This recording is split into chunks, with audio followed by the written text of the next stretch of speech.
Tere kõigile, mina olen Silja ja saadan teile tervitusi siit Bulgaariast.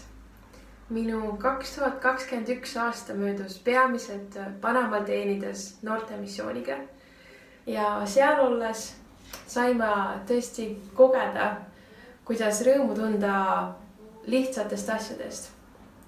Näiteks ükskord ma olin ühe tüdrukuga, mängisime võrkpalli ja kui me mõlemad väsisime väga ära, siis me lihtsalt olime pikali maas, mitte isegi muru peal, aga mingisuguse platsi peal ja lihtsalt püherdasime seal ja naersime koos ja veeretasime palli üksteisele. Ja Panamaal olles on just see, et rasketes elutingimustes tuleb just toetuda Jumalale ja näha head ka asjades, mis võib-olla ei ole nii head.